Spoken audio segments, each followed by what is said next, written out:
Hey people, it's me again.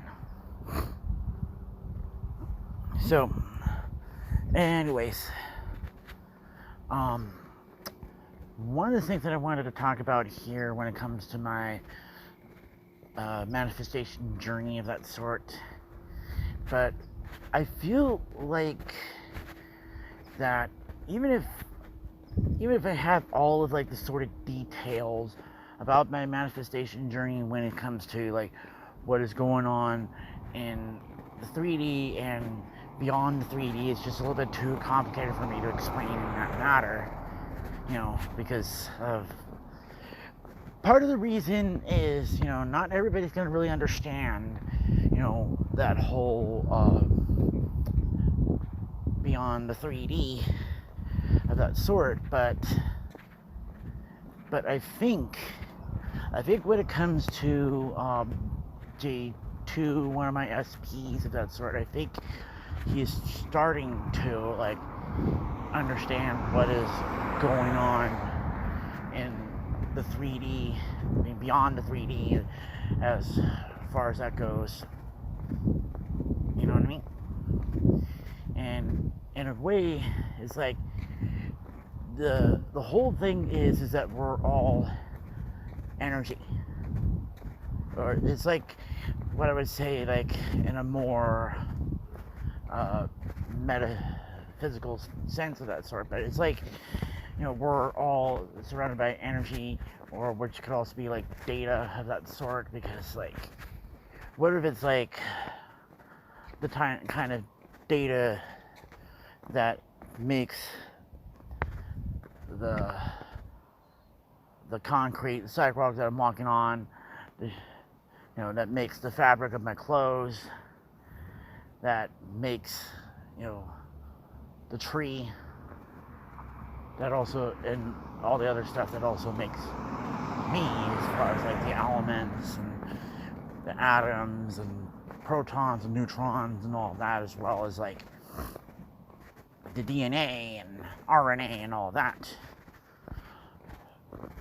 And then, of course, what I'm holding in my hand, what all the elements that and all that make the different components of the phone I'm holding in my hand. But as well as just the data that is being recorded as I speak is also some form of energy, because of like binary energy, digital energy, like the ones and zeros, and that make the different bytes and kilobytes, megabytes, gigabytes, and terabytes, and that's it. So it's just really complicated for anybody to understand, as far as that goes. And so that's why there's like this, simplification and all. But in that sense, when it comes to law of attraction, law of assumption, to kind of put in that layman's terms, is that, what you desire in life can reflect, as long as you have that positive energy, positive vibes, or whatnot. That is how it is. So the more you put all that positive energy, positive vibes, the more positive things come to you. The more negative energy, the more negative things come to you. And in a way, they say is that an emotion is kind of at a different spectrum of vibration of that sort. And so like negative emotions are in the negative vibration frequencies or whatnot, and all the positive emotions are like on the higher vibrations, higher frequencies. And it's kind of like the whole thing when it comes to like visible light, and then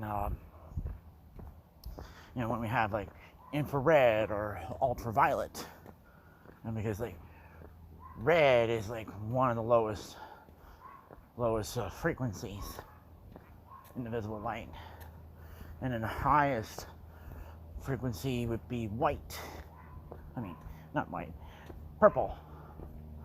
But a lot of people also associate white as like the highest frequency, you know, that sort. But then we go into like the whole color theory and all that. So when it comes to like, you know, RGB color model or CMYK color model, you know, whereas additive color and subtractive colors, you know, because one was like used for this, one is used for that, you know, as far as that goes.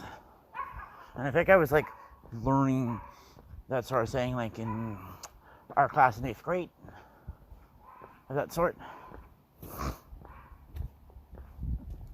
But considering all that, in a way, energy in that sense is not just in, you know, what is like visual, but then it's also audio because of like, you know, the sound of my own voice, and then the sound of that dog that was barking in the background, and, you know, all this other stuff. Yeah, we have all these higher frequencies and lower frequencies, and this is where it gets to the whole binaural beats, because it's one of the things that doctors can't really explain, you know, when it comes to the healing tones and all that, where it's like certain, you know, frequencies of that sort, you know, whether it's alpha waves, beta waves, delta waves, gamma waves, you know, of that sort, or theta waves. But it's like each of these different wavelengths are responsible for how our minds work.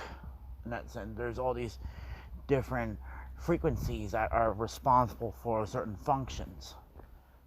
But it's like, the way I would do the analogy of it is, how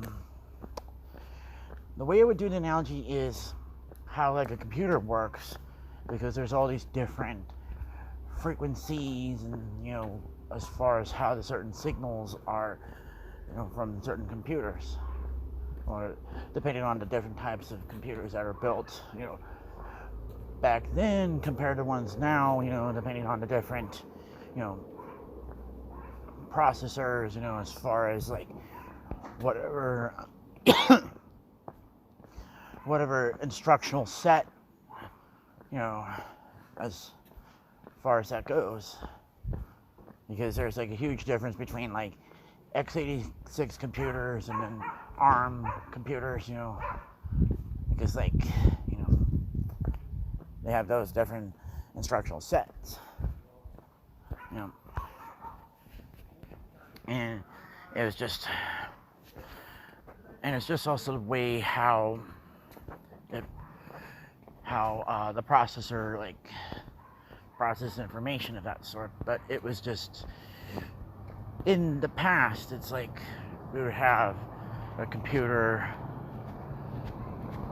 but it's not just like the computer, but it's also like, you know, the different parts of it, you know, like the motherboard. And the motherboard is basically like the hub for all the other things here, as far as controlling the CPU and also the peripherals, and as far as that goes, where it's like input and output, you know. In that sense, it's like our conscious mind is more like the north bridge, you know, where it's more faster processing, and then while our subconscious is more like the slower processing, and where it handles other tasks of that sort. And it's also one of the things that I'm starting to like understand, like oh, when it comes to the emotions, they're kind of handled on by the subconscious level, as far as, you know, the more deeper setted and complicated emotions, because it it could process it more thoroughly, and then rather than have like an emotion gets processed really um, quickly. So at any point in time, this is just probably me, explaining the gist of everything of that sort, that I think I have this sort of firm grasp upon reality and all that. It's just sometimes I think I probably make people think that I have absolutely no idea of how the world works, when it's not really the case at all. It's just, sometimes we all live inside our heads. Yeah. But there's just a reason for that, and that's just something that I'm not going to really talk about it too much, because I'm ready to head back to the house because it's starting to get real dark.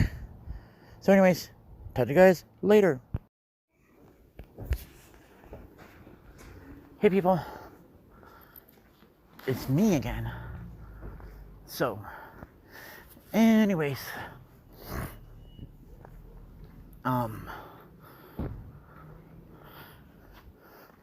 one of the things that I wanted to talk about here, as far as that goes, is my manifestation journey. Yeah. So anyways, even though I talked about it for quite a bit in the last 6 or 7 months, when it came to J2, which was my other SP of that sort. Yeah. But considering all of it, I'm at that point where I feel comfortable and content with it all, that I can stop. I can completely stop, where I'm at that wish fulfilled state. I'm not in a state of lacking as far as that goes. I impressed my subconscious enough to let the universe do its work, as far as when it comes to J2, to kind of create the bridge of incidences and whatnot, just to have him be with me. Because why not? Because I am awesome. Yeah. And I think this sort of thing that I put a new technique was like be your own king or be your own queen technique, where I was like visualizing myself wearing a crown, wearing a robe and a scepter, and have a scepter or something like that, or the sash, like the things that all the kings and queens would wear normally.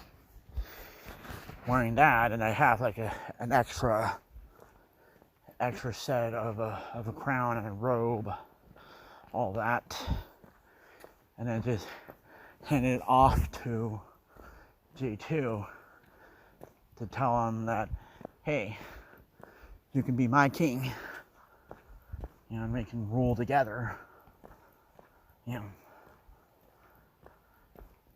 So that is like the thing. And then giving it to them is like, they're like they'd be like so happy that someone is giving them this thing, but not necessarily treating them like more or less than what they're supposed to be treated as, but being treated as an equal to them. And that's kind of what I was really trying to say at that point for any of those guys. It's like, I want to be equal to them, you know, as far as that goes. And sure, what is going on with J2 right now, I think things are going to start to shift, you know, where sooner or later he's going to be with me.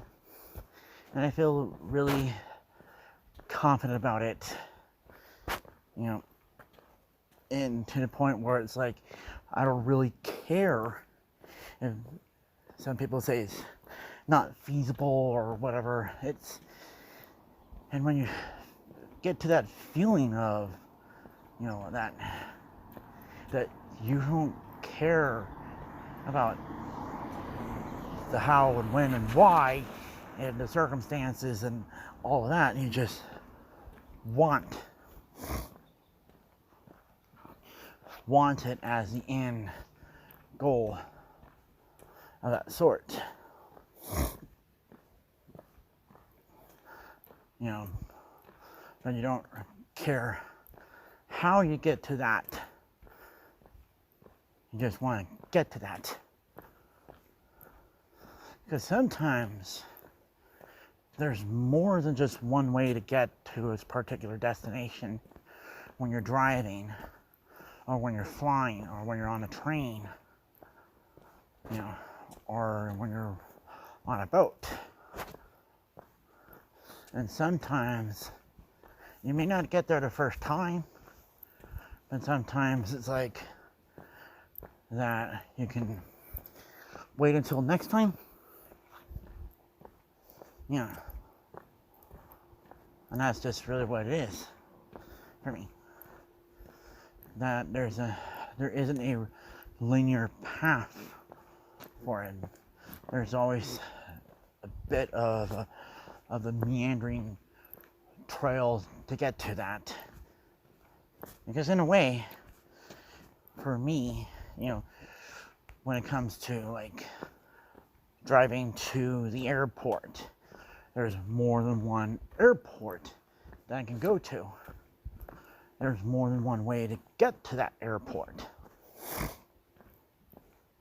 And when it came to like flying and all, you know, there's more than one flight path from, you know, those particular airports. You know, in a way. So there's like one flight path that would take you like from like John Wayne to DFW, or John Wayne to O'Hare, or LAX to DFW, or LAX to O'Hare, or that. And then sometimes, you know, you have to make a stop or a layover at a certain point there. You know what I mean? And when it came to like how the planes, how we fly to different planes, you know, because there's different types of planes that are in use now, and then how they were back then, you know. And depending on how the airlines business model of that sort, you know, where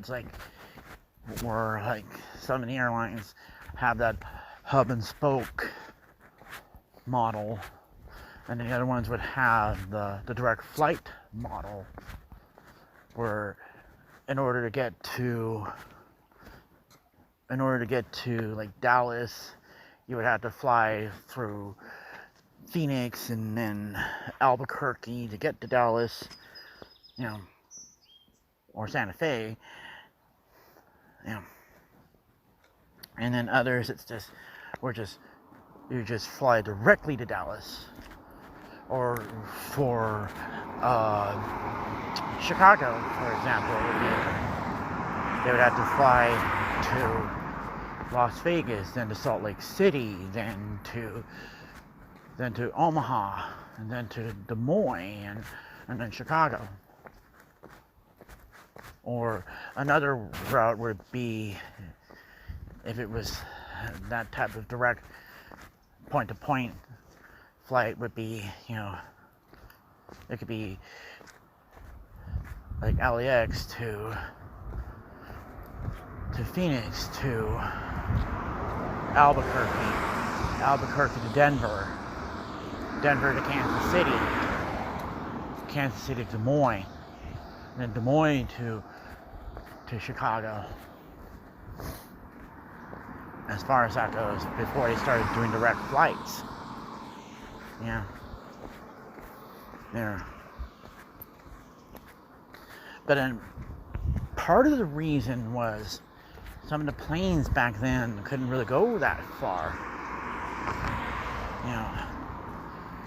When it came to the ones that were operated on their propellers, it wasn't until like the jets where they were able to fly,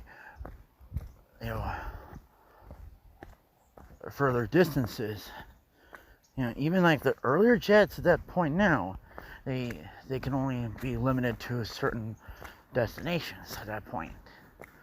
When it came to like the early 747s, and then once like technology had improved, when it came to like the 757s and 67s and the 777s and the 787s, and where certain flights like that, which once seemed to be like unfeasible, can be now feasible, where you could fly from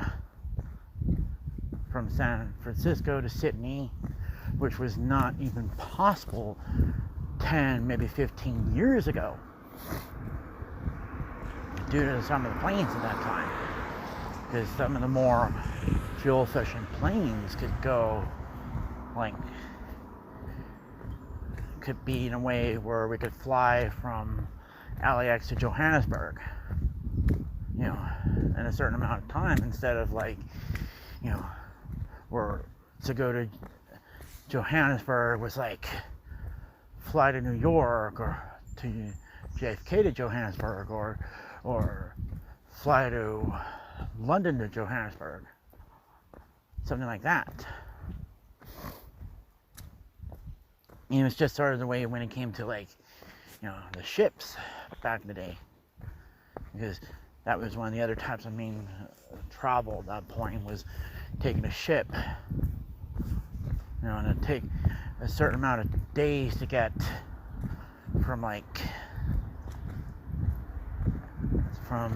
here to Hawaii, or Hawaii to Tokyo, or something like that. Because it was one of the things that happened a few years ago, where I said it's like, when they didn't really do direct flights to here to Tokyo yet, so we would have to fly to Honolulu, and Honolulu to Tokyo, or Honolulu to Fiji to Tokyo.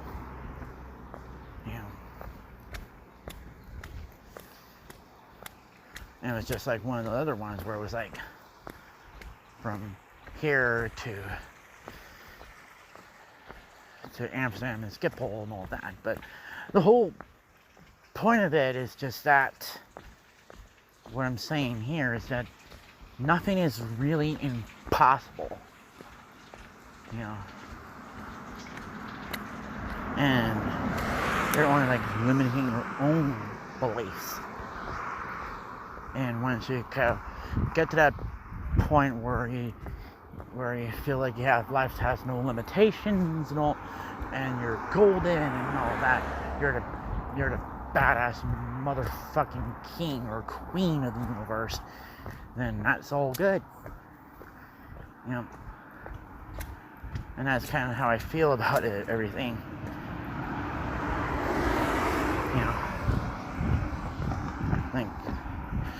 So what if he doesn't feel that way about me now. His feelings can change, you know.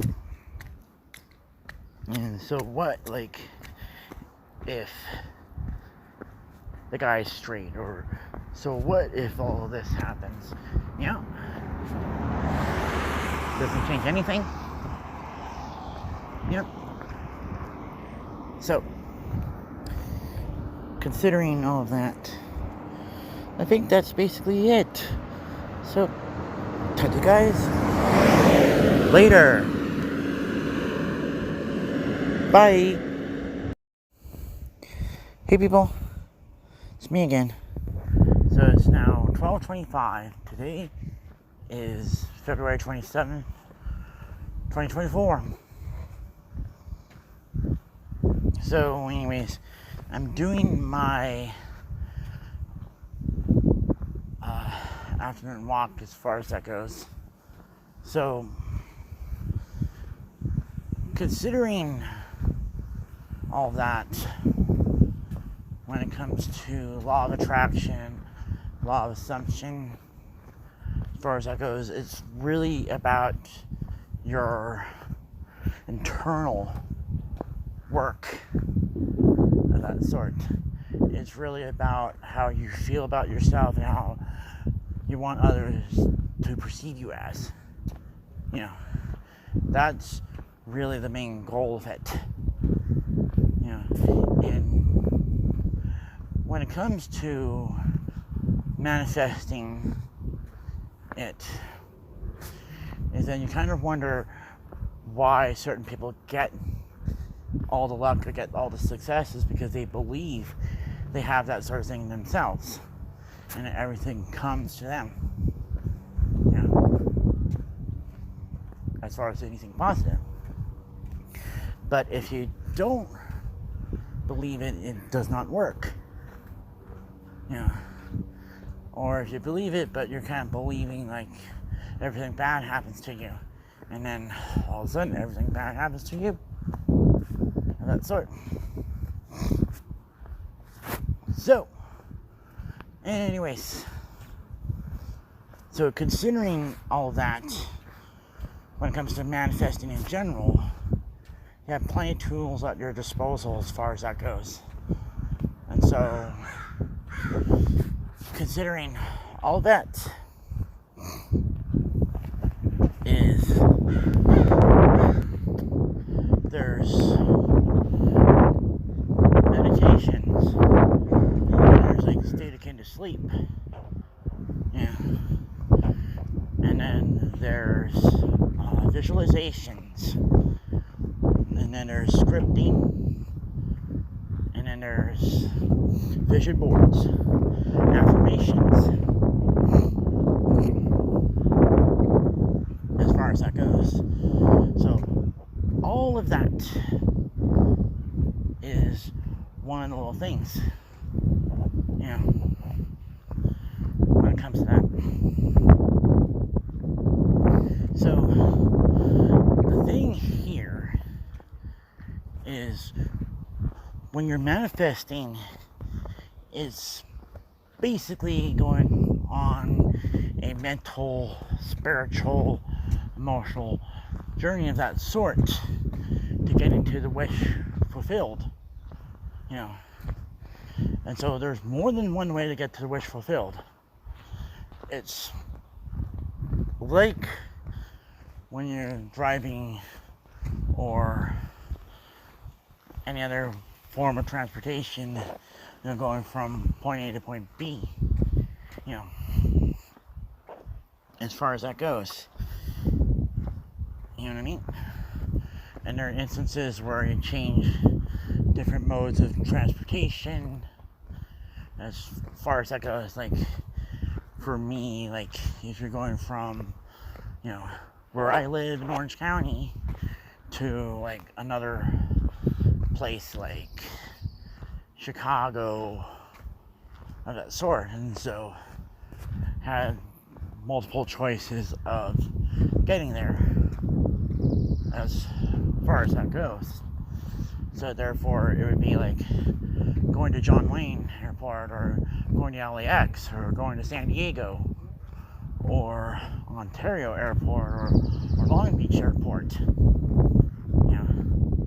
And depending on those airports, the different flights that are available for each of those airports, as far as whichever airline it is, whether if it's United or American, which have like non-stop flights to Chicago, that's like Chicago O'Hare or Chicago Midway,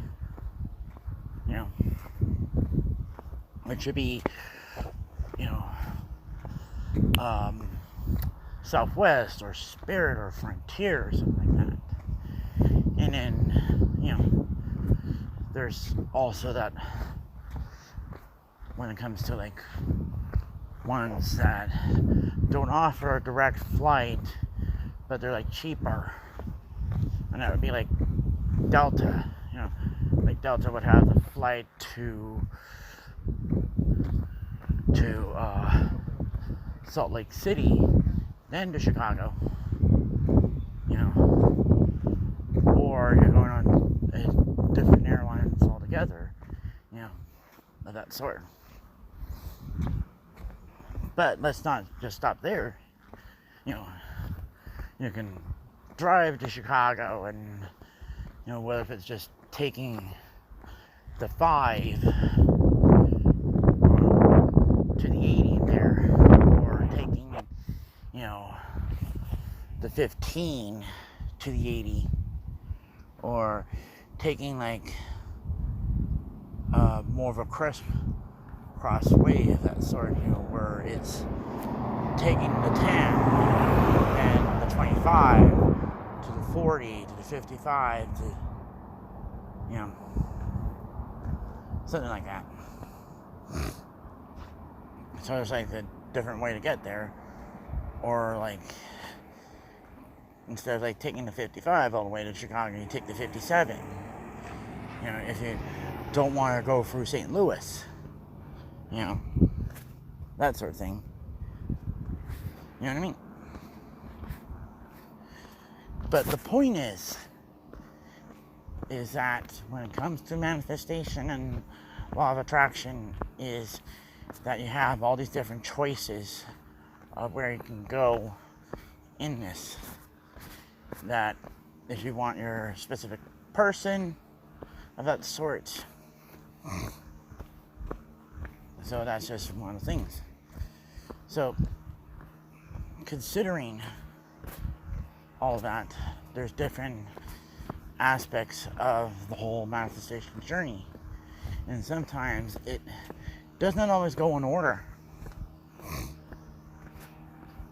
as far as that goes.